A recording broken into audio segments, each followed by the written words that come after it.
Krishna. Hare Krishna, dear devotees. How are you doing? I pray that all is well with you and your families at this time. So, we're moving on with our observation, our study, and in the difficulty that Arjuna is in, we're trying to understand what is the nature of this material world, what is the nature of the spiritual world, how do we fit in, how do we make sense of it in the light of this pandemic that we all are facing right now. And in today's verse, Krishna himself is going to be speaking about the soul, the living entity. And I'm also aware that many of us have experienced really traumatic experiences within the last few weeks, the last month or two, relative to the pandemic, where people around us have passed on, loved ones, friends, colleagues, and it's difficult to manage this. We've never seen death like this, at this pace, at this rate. In the past, nature was kind to us that when death would happen, we would observe it, we would offer our respects and move on with life. But the rate it's happening at the moment, it's not so easy just to move on. And I'm aware of that, and I want to share with you personally that my heart is with you. That's why I've given my personal details out at the end of the class, whereby if there's anything I can do to help you in the difficulty that you're in, please let me know. Because the reality of life is this is how nature unfolds. That's why we're studying the demeanor of the dhira, the person who has sobriety, equipoised, composed. And we're trying to understand how do we achieve composure when things around us are in such dismay, so volatile and difficult to assess.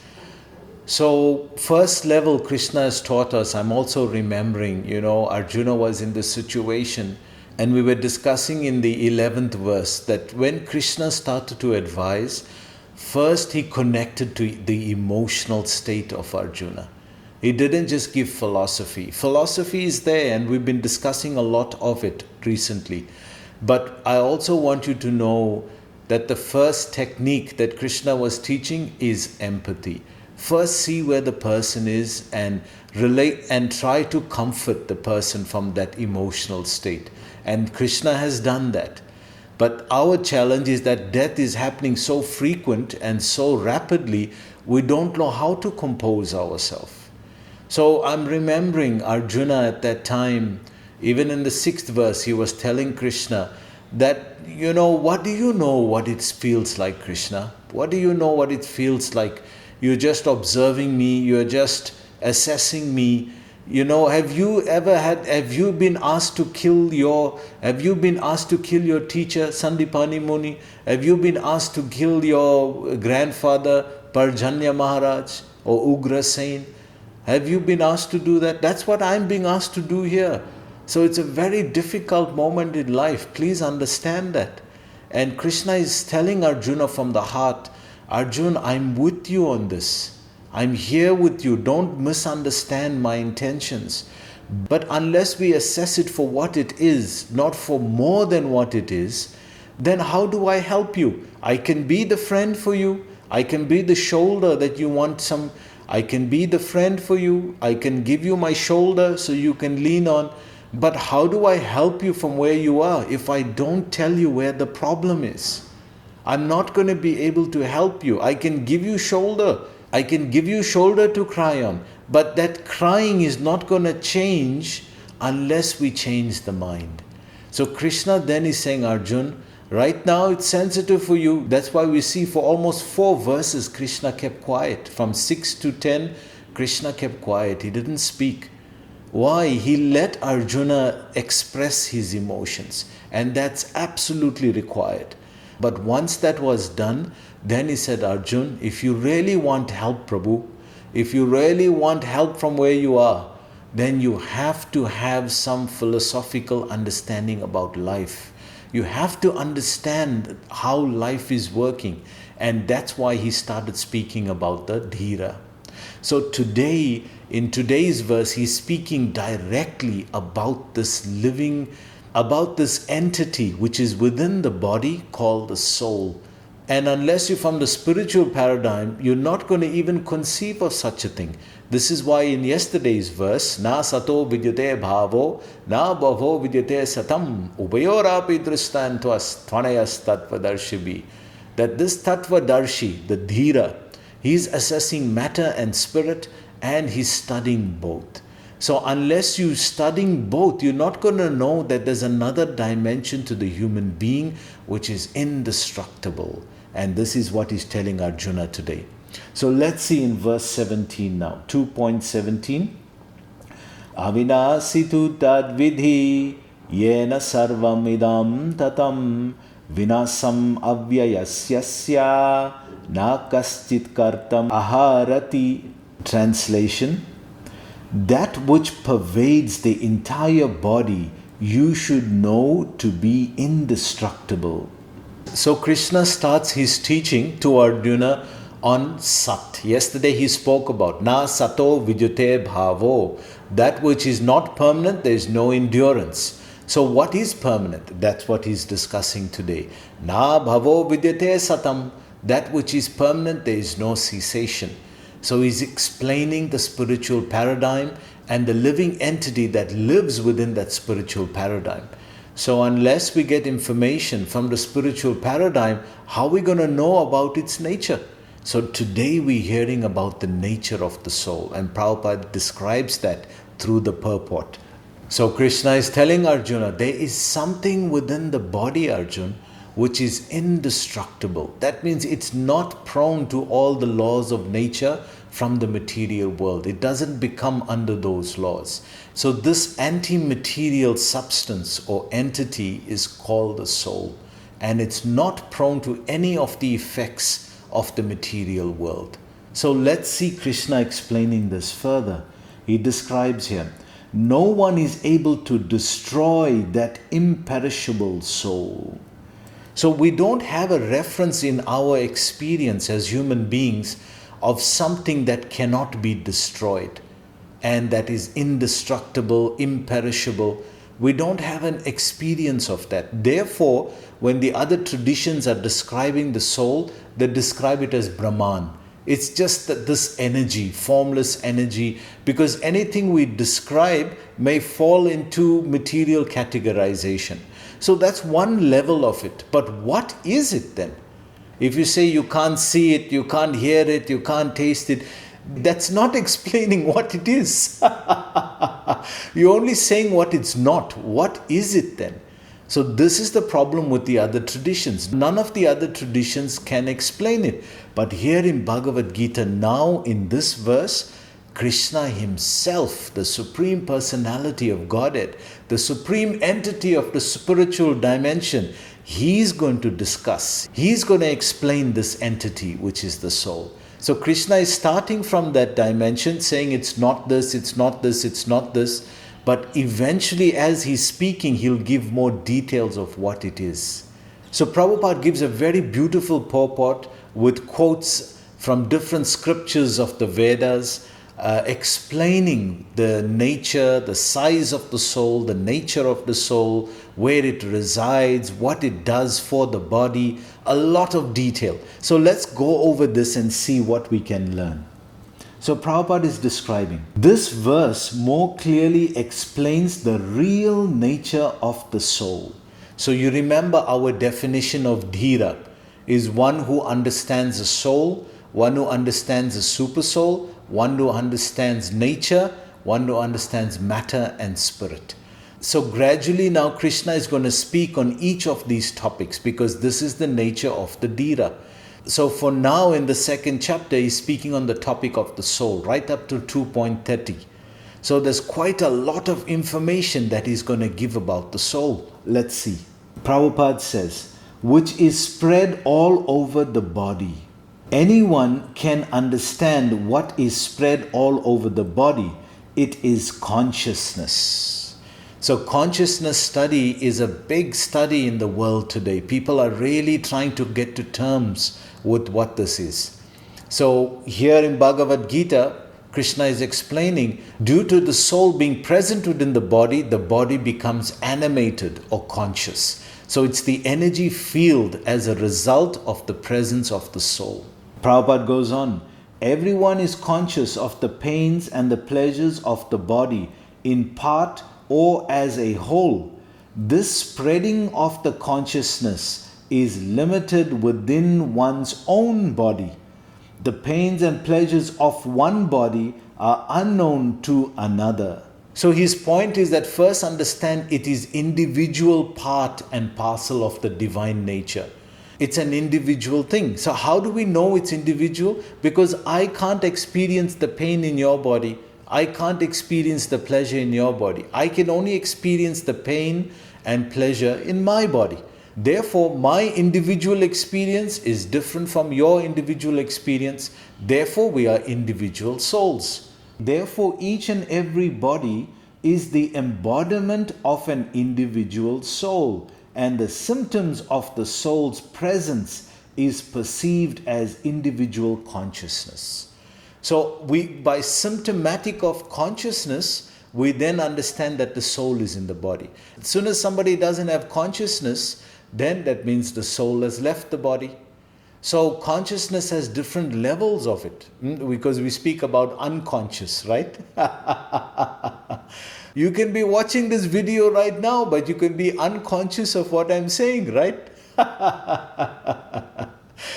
So different levels of consciousness. So when the consciousness has completely left the body, where there's no heartbeat, where there's no brain function, where there's no activity in the body, then we can deduce that the soul has now left that body. This soul is described as 1/10,000 the part of the upper portion of the hair point in size. The Svetasvara Upanishad 5.9 confirms this. So one of the most outstanding details is given here right now, that in the Svetasvara Upanishad 5.9 it's described the size of the soul, that it's so small that if you take a strand of hair, if I had more I would have given a sample, but I gotta just preserve what I have. So if you take a strand of hair and you look at the tip of the hair, if you divide that tip into 10,000 parts, then that would be the size of the soul. This is what the Svetasvara Upanishad is describing. So which other religious tradition has ever had information on the soul like this? It's even giving a dimension to relate to. So Prabhupada goes on, therefore the individual particle of spirit soul is a spiritual atom, smaller than that of the material atoms, and as such atoms are innumerable. So he's saying this is the nature of this world is made up of from atoms. From atoms everything else evolves from this world. So are there kind of atoms in the spiritual world? Yes, there are spiritual atoms called souls. And by their nature they are conscious. They emit consciousness when they are embodied. Prabhupada goes on, this very small spiritual spark is the basic principle of the material body, and the influence of such a spiritual spark is spread all over the body as the influence of the active principle of some medicine spreads throughout the body. So Prabhupada again is stressing this point that what you was relating to as your loved one was just the influence of the consciousness from the soul. You actually didn't meet your loved one. So the Dhira is differentiating between the consciousness and the atomic soul. And he's understanding that what I was relating to all this time as my mother, my friend, my father, my relative was the consciousness through the body. I was not relating to the person, to the soul. So therefore when the person has passed on, I'm thinking that they have died.